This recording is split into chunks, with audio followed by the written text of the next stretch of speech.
Method 1, इसके अंदर हम क्या कर, टोटल लेंथ हम एज्यूम कर लेते हैं कि Q से M तक हाईवे की लेंथ L है और RM जो डिस्टेंस हमें चाहिए वो हमारे पास X है। अब मैं इसे क्या करना चाहता हूँ कि पूरी जर्नी को 2 पार्ट में डिवाइड करना है। अब जर्नी को QR और RP में मैं ब्रेक कर देता हूँ।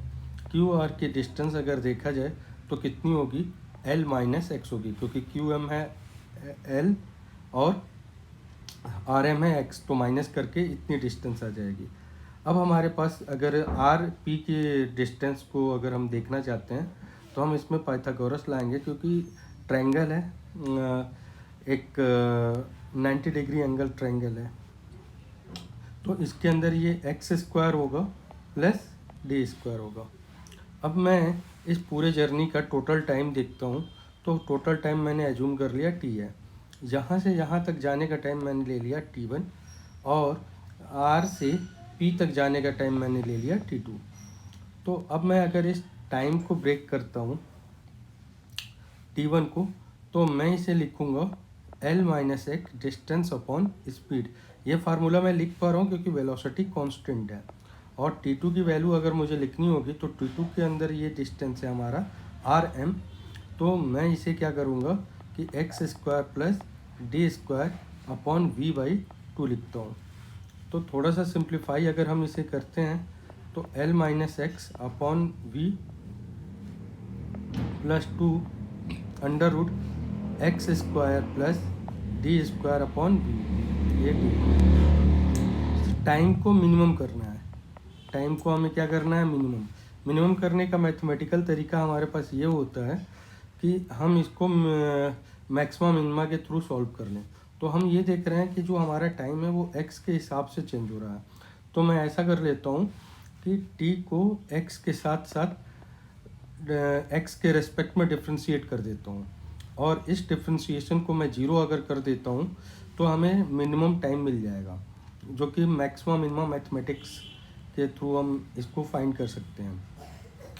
यहाँ पर अगर हम देखें तो ये वैल्यू अगर हम 0 रखते हैं L बाई वी, तो हमारा कांस्टेंट है, तो वो तो टर्म हमारा क्या हो जाएगा, 0 हो जाएगा। माइनस x बाई वी को अगर हम देखते हैं तो x को डिफ्रेंशिएट करेंगे तो वो 1 हो जाएगा और v हमारे पास बच जाएगा। तो ये हमारे फर्स्ट पार्ट का डिफ्रेंशिएशन हो गया। दूसरे पार्ट के लिए अगर हम देखते हैं 2 बाई वी, तो इस पूरे को हमें कुछ एज्यूम करना पड़ेगा।